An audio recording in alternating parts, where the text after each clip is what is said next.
Ori and the Will of the Wisps is Moon Studios' incredible sequel to their gorgeous game, Ori and the Blind Forest. It is the game that takes the kind spirit Ori and makes this courageous guardian a true hero, completing the hero's journey. This game is the natural successor to the first game, picking up where the story left off and building so much more on what was already established. And this time, Moon Studios has pulled out all the stops, giving the game multiple NPCs to provide interactions, backstories, and flavor to the world. We also now have crazy boss battles and a far more concrete plot, which all culminates in an incredibly emotional conclusion that perfectly wraps up Ori's journey and cashes in on all the themes from the first and second games. Welcome back, everyone, to our mini-series on storytelling in video games, brought to you by Camille's Harem. Not just a podcast for novice writers by novice writers, but also a YouTube channel by novice writers for novice writers. Because writing is an adventure, it's more fun with friends. With this review and analysis of video game storytelling, I'm going to go over the story of Ori and the Will of the Wisps, and explain how it manages to deliver such a powerful ending and wrap up both games, Ori and the Will of the Wisps, and the previous game, Ori and the Blind Forest, so dang well! And I will then comment on how we novice writers can use these two games to learn some valuable writing lessons. So, let's begin. The Will of the Wisps begins shortly after the conclusion to the Blind Forest. Ori and his new family of Naru and Gumo have adopted Kuro's last egg, which hatches at the end of the first game. We are introduced now to a cute little owlet, Ku. Ku is an adorable thing, but one of her wings is malformed and she cannot fly properly. But Ku's family loves her all the same, and they raise her with warmth and care. But Ori notices Ku's longing for the skies. So Ori and Gumo use Kuro's feather to fashion a workable wing for Ku. Together, Ku and Ori take to the skies. However, their little adventure takes them into a storm, where Kuro's feather is stripped off of Ku's wing, and the duo plummet into the unforgiving ancient forest of Niven. And there they become separated. Ori ventures through the storm in the forest to try and find Ku, but along the way they encounter a terrible wolf named Howl, and they barely stave it off. In the process, Ori meets these strange, lemur-like creatures called the Moki, who have been in this desperate struggle of survival as the monsters of the forest and this ominous decay threaten to overwhelm the entire forest. Ori soon makes their way to the great guardian frog Kowalk, and along the way Ori meets adventurers and cowering citizens within the forest of Niven. To protect these people, Ori absorbs the powers of strangely silent ancestral trees. Throughout the game, Ori never learns the identities of these long-lost spirits. This bespeaks the time and the history that's been lost to the decay after the Great Spirit Willow passed away. But eventually Ori meets Kowalk, who explains where Ku can be found, but it requires Ori to liberate the waters of Niven. But before Ori leaves, Kowalk grants to them as a guide the Wisp Sire, the voice of the forest of Niven. Now the adventure can really begin. Ori ascends the high water tower to where the waters of Niven are held hostage by a foul presence. But in a desperate race, Ori breaks the presence's hold over the waters and brings healing to the forest of Niven.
Ori then embarks through the silent woods, now that the waterways are clean, to find Ku.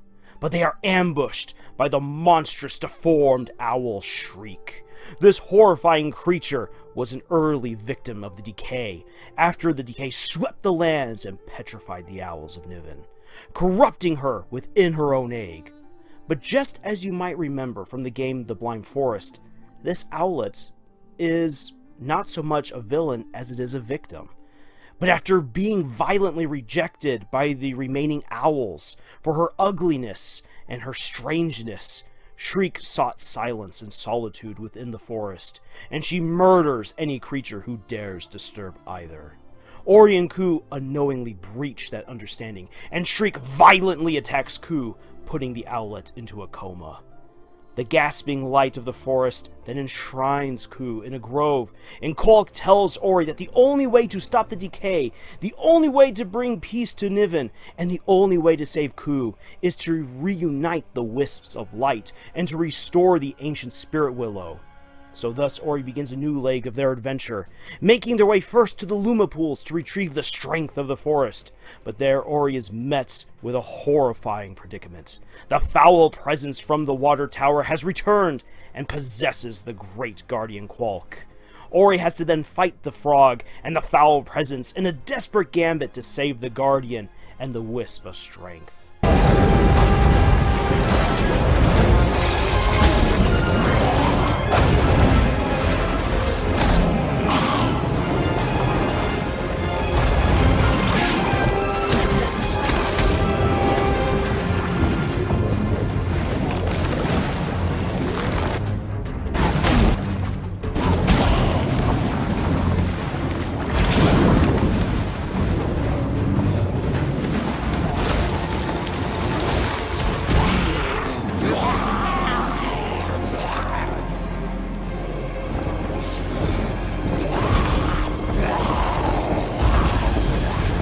Unfortunately, the mighty Qualk perishes after this ordeal, and declares that Ori needs to continue the quest to save the Forest of Niven. He begs Ori in a teary-eyed manner to protect the Moki as he had. After Qualk's passing, the Wellspring Glades become a much more dour place, as the Moki and the survivors of the decay have to reckon with the death of their friend, their leader, and their guardian. But the clues are laid out that Ori must now descend beneath the forest and enter the rotten caverns of the spiders. Navigating the twisting mazes and ravenous darkness, Ori eventually discovers the nest of the great spider Mora. She and her brood are possessed by the decay, and they attack Ori in an overwhelming onslaught.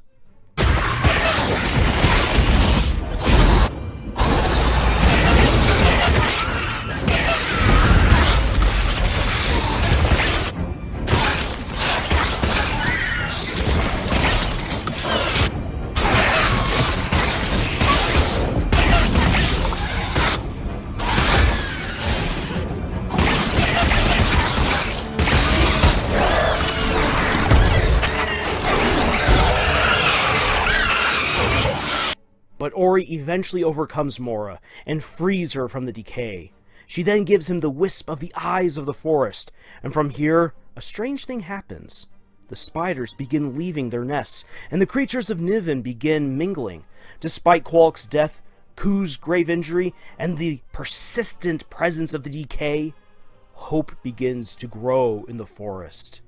Ori then takes their journey high into the mountains to discover the memory of the forest. There they meet another great guardian, the towering bear Bauer. Bauer has been in an eternal slumber ever since the decay gripped Niven, but Ori's coming awakens the powerful bear, and the truth of the forest's dire situation is revealed to Ori. And they make their way through this intense, deadly frozen landscape to climb to the highest mountain and recover the next Wisp of Light. But high atop Bauer's reach, Ori meets Shriek face to face. The corrupted owl now knows that Ori has been sent to defeat the decay and its many blights. She attacks Ori, and Ori must then flee down the mountain in a cascading, terrifying race against an avalanche. The light of Niven continues to grow, and Ori realizes that it is time to strike out for the final Wisp. They make their way out past the forest and into the deserts where the Gorleks once maintained a mighty kingdom. but all that is left of the Gorlek homeland is dust, debris, and decay. Ori makes their way through the ruins and finally comes to a great palace where the history of the Spirit Willow is revealed, how it died, and how the decay settled in, killing the old guardian spirits and subjecting Niven to destruction and corruption. It is an interesting moment within the story, because even with Sire as the guide, very little is learned about the history of the forest in general. The light has been gone for so long that much of this vast land's history is faded and nigh gone, but splayed out on the murals in beautiful detail is the long, sad story of the light. And finally, Ori discovers the heart of the forest. The light is now whole! But one more creature of the decay lays in wait and chases Ori, seeking to snuff out the spirit and the light for good.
After escaping the ruins, Ori makes the final trek to the Spirit Willow, the center of the Great Decay, and where Ori reunites the light with the decaying tree. The lights of the forest are brought back together, and there the tree mournfully tells Ori that it is dead. It cannot protect Niven as it once did. But if Ori makes the great sacrifice and becomes the next spirit tree, Ori will be able to save everyone and protect the forest, driving back the decay for good. And Ori makes that decision. But then Shriek attacks one last time, and the epic concluding battle commences.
This is the boss battle that defines the entire story.